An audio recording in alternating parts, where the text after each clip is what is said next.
ఈరోజు మనం 2026 సిఏపిఎఫ్లో అడిగిన కరెంట్ అఫైర్స్ క్వశ్చన్ డిస్కస్ చేద్దాం. ఓకేనా? మనకు ఇయర్ ఎగ్జామ్ జరిగింది మొన్న జూలై 20 రోజు. So mostly exams October, November, December అని అంటారు కదా. సో ఈ కరెంట్ అఫైర్స్ కూడా మీకు హెల్ప్ అవుతాయి. ఒకసారి చూద్దాం, క్వశ్చన్స్ చూద్దాం. ఎందుకంటే క్వశ్చన్స్ మనకు 1-2 క్వశ్చన్స్ వచ్చినా కూడా మనకి ఎగ్జామ్లో అడ్వాంటేజ్ అవుతుంది. సో ప్రతి పీవైక్యూ ఈ ఇయర్ జరిగిన యూపీఎస్సీ, సిడిఎస్ కానీ, సిఏపిఎఫ్ కానీ, ఎన్డీఏ కానీ, ఆర్ఆర్బి కానీ అన్ని పీవైక్యూస్ మనం డిస్కస్ చేద్దాం. ఓకేనా? సార్ ఫస్ట్ క్వశ్చన్ చూడండి. Which of the following statement about SB64 is correct అన్నాడు. క్వశ్చన్ చూడండి. అంటే ఇటువంటి క్వశ్చన్స్ ఎప్పుడు మన స్టేట్ ఎగ్జామ్స్ లో ఇంత డెప్త్ అడగలేదు, బట్ దేర్ ఆర్ ఛాన్సెస్. ఎందుకంటే కరెంట్ అఫైర్స్ అన్ని కరెంట్ అఫైర్స్ కదా. క్వశ్చన్ చూద్దాం ఒకసారి. ఏం అడిగిన వాడు? Which of the following statement about SB64 is correct అన్నాడు. ఆప్షన్ చూడండి. It is a long range inter continental ballistic missile that could be armed with nuclear war head. It was a submarine destroyed in Strait of Hormuz. It is an informal group of 64 companies committed to manufacture only brand. It referred to 64th session of subsidiary body for scientific and technological advice and subsidiary body implementation of UNFCCC. Sorry, ఒక్క నిమిషం ఆగరా.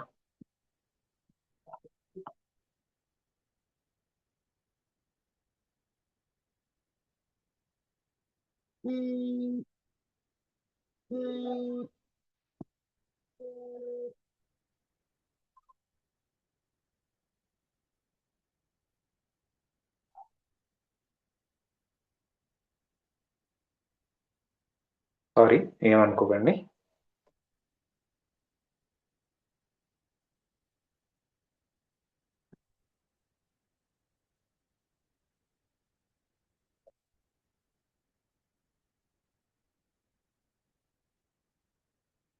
Okay, ఇక్కడ question చూడండి. మనం sorry ఏమనుకోండి. నేను మీకు చాలా times మీకు ఎన్నోసార్లు చెప్పిన క్లాస్ చెప్పేటప్పుడు, ఎక్కడైనా మీకు ఓన్లీ అని ఒక టర్మ్ కనబడితే 99% ఆ స్టేట్మెంట్ రాంగ్ అయితే అని చెప్పి. సో నేను ఏం చేస్తా, నాకు తెలిసిందల్లా ఇది ఎలిమినేట్ చేసేస్తా, నాకు తెలిసిందల్లా. ఓకేనా? నేను మీకు చాలా టైమ్స్ ఏం చెప్పిన అంటే ఎక్స్ట్రీమ్ స్టేట్మెంట్, వేగ్ స్టేట్మెంట్స్ ఉన్నాయి. ఇప్పుడు చూడండి, రీసెంట్లీ ఇది ఒక ఎక్స్ట్రీమ్ స్టేట్మెంట్, నీట్లో ఎలిమినేట్ చేసేస్తా.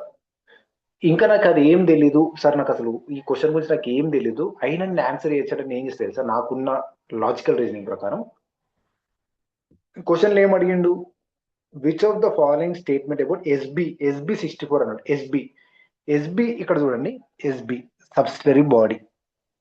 ఎస్బి అంటే సబ్సిడరీ బాడీ అని నాకు ఒక ఊహించుకున్నా, నేను ఒక గెస్ చేసిన అంతే, ఒక రీజనింగ్ తోటి. ఎస్బి అంటే అరే సబ్సిడరీ బాడీ అవుతుంది కావచ్చు ఏమని చెప్పి. 64th సెషన్ ఆఫ్, ఇక్కడ చూడండి ఏమన్నాడు వాడు, 64th అన్నాడు. 64th అని ఇక్కడ మనకు వర్డ్స్ లో ఇచ్చిండు, నంబర్ ప్రకారం ఇవ్వలేదు. సో ఇట్లా నేను ఆన్సర్ పెట్టేస్తా, రియల్ గా కూడా ఆన్సర్ డిఏ అది. సో లాజికల్ రీజనింగ్ డెవలప్ చేసుకోండి. ఓకేనా?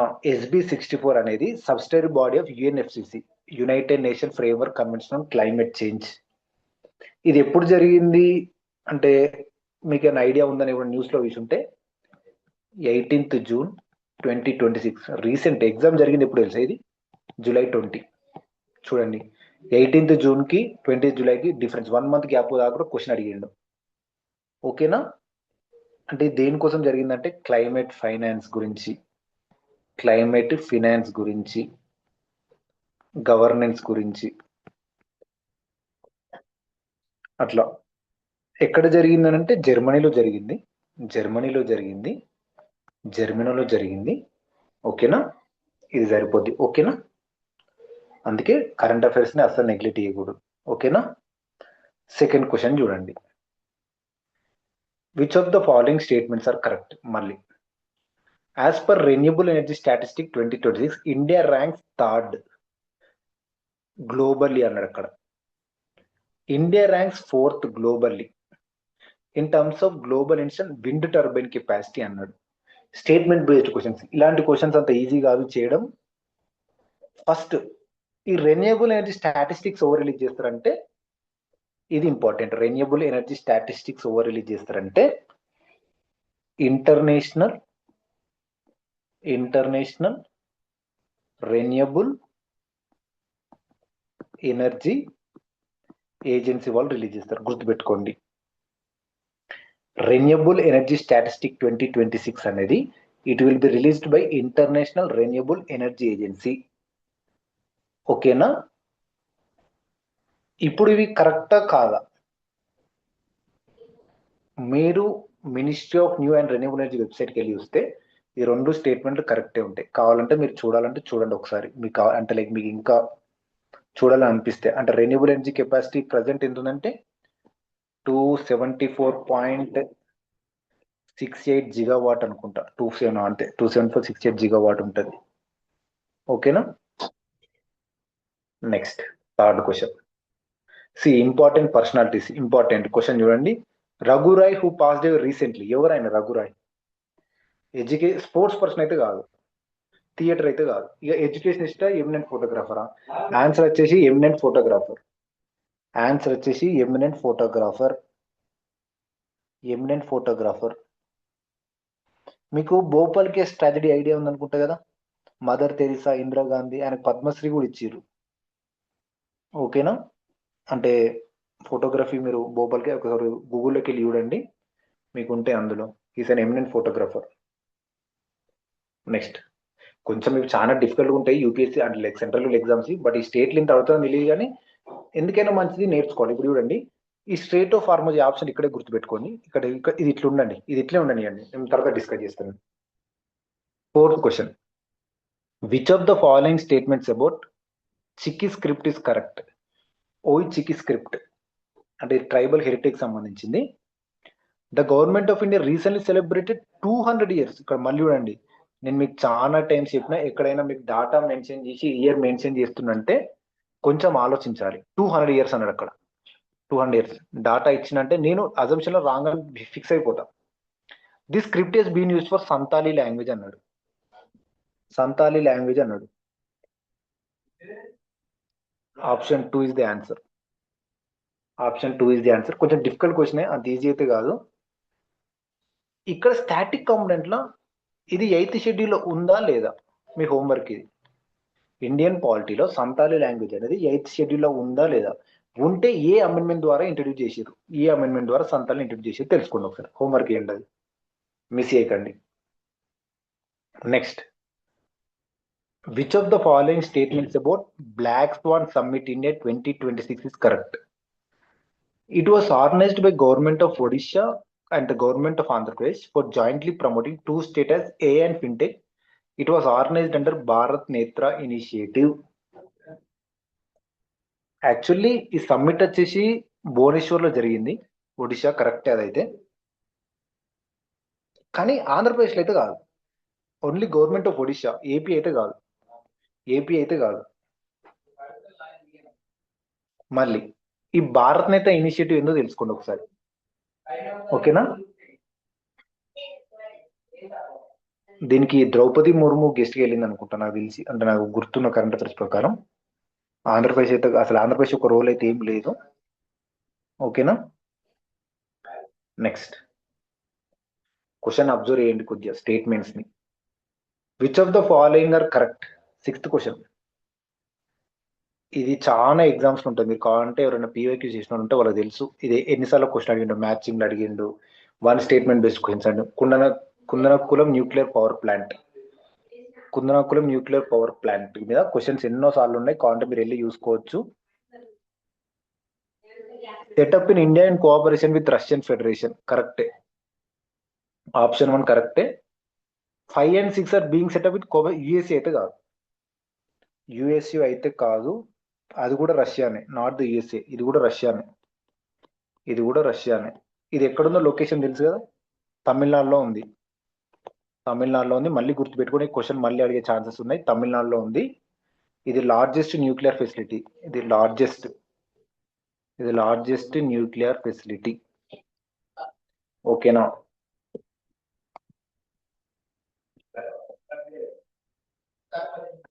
నెక్స్ట్ 7th క్వశ్చన్కి వెళ్దామా? ఈ మిలిటరీ ఎక్సైజ్ మీద క్వశ్చన్స్ చాలా టైమ్స్ అడుగుతాడు. Which of the following are correct? ఇక్కడ నేను ఏం చేస్తే తెలుసా, ఆప్షన్స్ చూస్తా.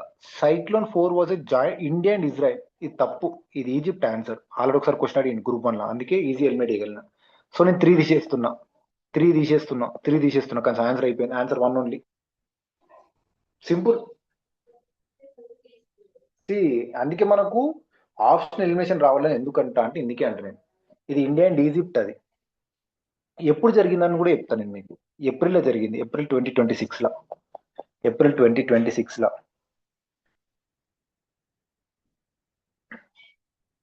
సారీ, దస్తలిక్ అనేది ఇండియా అండ్ అజర్బైజాన్ కాదు, అది ఉజ్బెకిస్తాన్. అది ఉజ్బెకిస్తాన్. ఇది ఇండియా అండ్ ఉజ్బెకిస్తాన్. ఎప్పుడు జరిగిందని అడుగుతారా? ఇది కూడా ఏప్రిల్లో జరిగింది. లామిటియే 2026 military exhibit India and CHLS కరెక్టే. 11th edition. ఇది 11th edition. First tri service edition ఇది. First tri service edition. Tri service అంటే involving army, navy, air force. ఓకేనా? ఇది ఆన్సర్ 1 ఓన్లీ. అంటే క్వశ్చన్స్ ఎలిమినేషన్ ఎట్లా అంటే ఇట్లా చేయడం రావాలి మనకు. అందుకే PYQs ని చాలా జాగ్రత్త అబ్జర్వ్ చేయండి, చెప్పేది మంచి జాగ్రత్త వినండి. ఓకేనా? కరెంట్ అఫైర్స్ చదివేటప్పుడు అన్ని చదవడం మ్యాటర్ కాదు. ఎగ్జామినేషన్ యాంగిల్, ఎగ్జామ్కి ఏ అవసరం అది చదవాలి, అది నేర్చుకోండి అని చెప్తున్నాను మీకు. స్టార్టింగ్ నుండి అవే చెప్తున్నాను నేను మీకు. ఓకేనా? 7th క్వశ్చన్ చూడండి ఒకసారి. Sustainable harnessing advancement of nuclear energy for transforming India act 2025. Act 2025 అయిందంటే ఈ బిల్లు లోక్సభ, రాజ్యసభలో పాస్ అయినట్టే కదా. Lok Sabha plus Rajya Sabha plus presidential assent వచ్చినట్టే కదా. అంటే ఇది ఒక బిల్ అన్నట్టుగా, అంటే ఒక గవర్నమెంట్ యాక్ట్ అన్నట్టే కదా. ముందు ఫుల్ ఫామ్ తెలుసుకోండి, Shanti full form. Sustainable harnessing and advancement of nuclear energy for transforming India act full form గుర్తుపెట్టుకోండి. Allows private sector participation under licence from centre to undertake which of the following. ఇలాంటి క్వశ్చన్స్కి ఏం చేయాలి తెలుసా, అంటే మనకి ఏం తెలియనప్పుడు ఏం చేయాలి తెలుసా, మనకి ఇక్కడ ఏమైపోద్ది అంటే ఒక ఆప్షన్ తెలుస్తుంది. సపోజ్కి ఇప్పుడు నాకు ప్లాంట్ ఆపరేషన్ ఎక్విప్మెంట్ అనుకుందాం, ఎక్విప్మెంట్ మ్యానుఫ్యాక్చరింగ్ ఉంటుంది అనుకుందాం ఖచ్చితంగా. ఎందుకంటే ఆడ ప్రైవేట్ సెక్టర్ ఉందంటే ఖచ్చితంగా మ్యానుఫ్యాక్చరింగ్ ఉంటుంది. సో నేను ఏం చేస్తాను, నాకు 3 తెలుసు. 3 తెలిసినప్పుడు ఇది ఎలిమినేట్ చేసేస్తా కదా. తర్వాత ఏముంది, ఓన్లీ 3 ఉండదు కదా. ఒక్కదాని అంటే లైక్ ఇప్పుడు మనం ఒక యాక్ట్ తీసుకుంటే చాలా ఫీచర్స్ ఉంటాయని, అంటే ఇప్పుడు ఒక బిల్లు పెట్టేటప్పుడు, ఇది ఒక యాక్ట్ అయ్యేటప్పుడు అందులో కొన్ని ఫ్యూచర్స్ ఉంటాయి ఏమేమని చెప్పేసి. సో అట్లా నేను ఏం చేయగలుగుతా అంటే ప్లాంట్ ఆపరేషన్స్ కూడా ఉందనుకుంటా. సో 1, 3 ఉన్న ఆప్షన్ చూసుకుంటా. ఒకటే ఉంది కదా, ఆన్సర్ అయిపోయింది.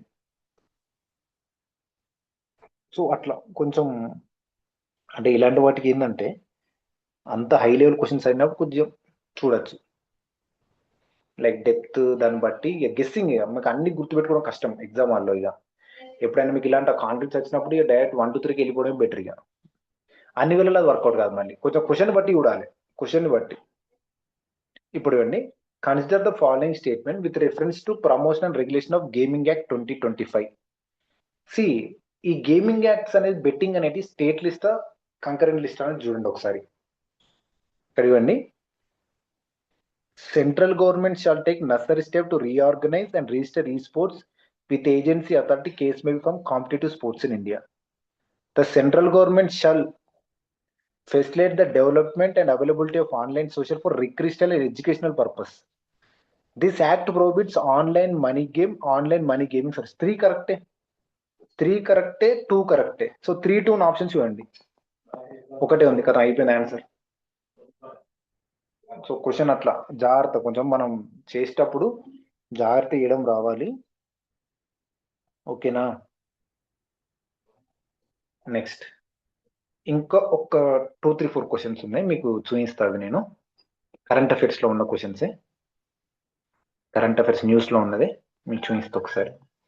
ఇక్కడ చూడండి, మీకు నేను ఇప్పటికీ చాలా క్లాసెస్ లో చెప్పిన VG రామ్ బిల్ గురించి చూడండి. VG Ram, Viksit Bharat Ramji act 2025. దీన్నే ప్రీవియస్ లో ఎంజీ నరేగా అన్నారు. MG NREGA, Mahatma Gandhi national rural employment guarantee act, it was passed in the period of Manmohan Singh prime minister. Manmohan Singh prime minister. అప్పుడు 100 days ఉండేది వేజ్, ఇప్పుడు 125 days చేసిర్రు.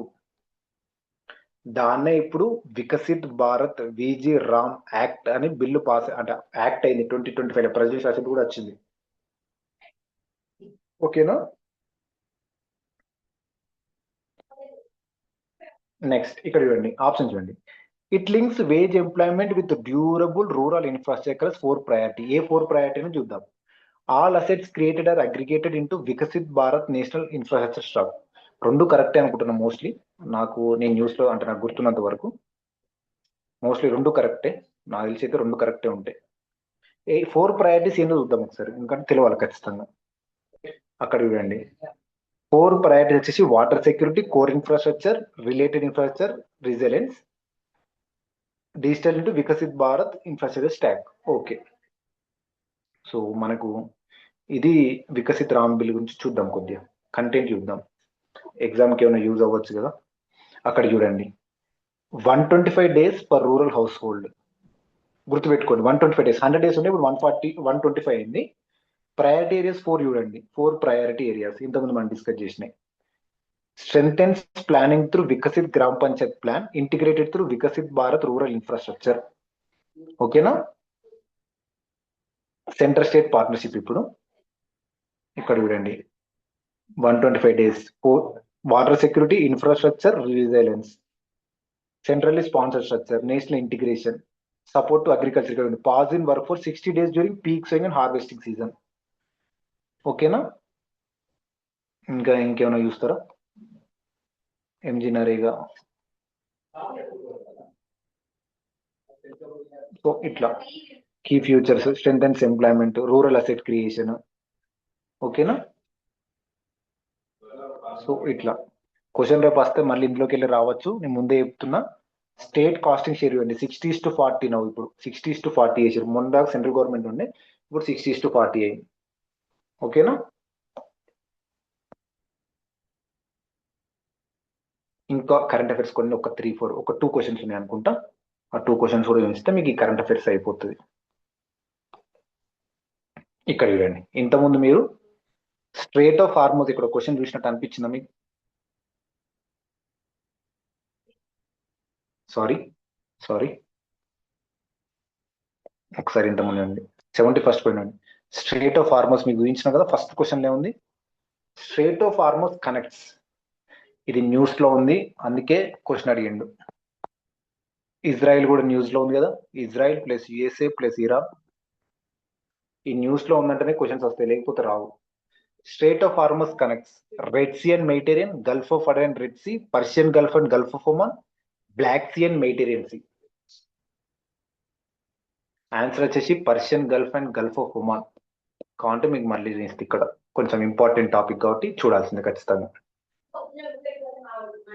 అక్కడ చూడండి, straight of హార్మోస్, Persian Gulf and Gulf of Oman, located between Oman and Iran. Persian Gulf, and only sea passage from Persian Gulf to open ocean. Most critical choke points. Options చూడండి, Suez Canal ఏమో Red Sea and Mediterranean Sea, Bab el Mandeb Strait ఏమో Gulf of Aden Red Sea, Bosphorus and ధరల్ Strait ఏమో Black Sea and Mediterranean Sea. ఈ 4 గుర్తుపెట్టుకుని ఖచ్చితంగా, 4 ఇంపార్టెంటే, miss చేయకండి. ఓకేనా. Last question, which of the following countries share border with Israel?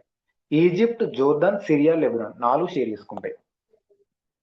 Share చేసుకుంటే ఇజ్రాయెల్ తో బార్డర్ వేసుకున్న కంట్రీస్ లో ఈజిప్ట్, జోర్దాన్, సిరియా, లెబనాన్. ఒకసారి గూగుల్కి వెళ్ళి మ్యాప్ కూడా చూడండి. ఓకేనా. ఇవి సిఏపిఎఫ్ 2026 కరెంట్ అఫైర్స్ క్వశ్చన్స్. ఇవి జరిగిపోతే ఇంకా వేరే ఎగ్జామ్స్ ఉంటే మనం డిస్కస్ చేద్దాం.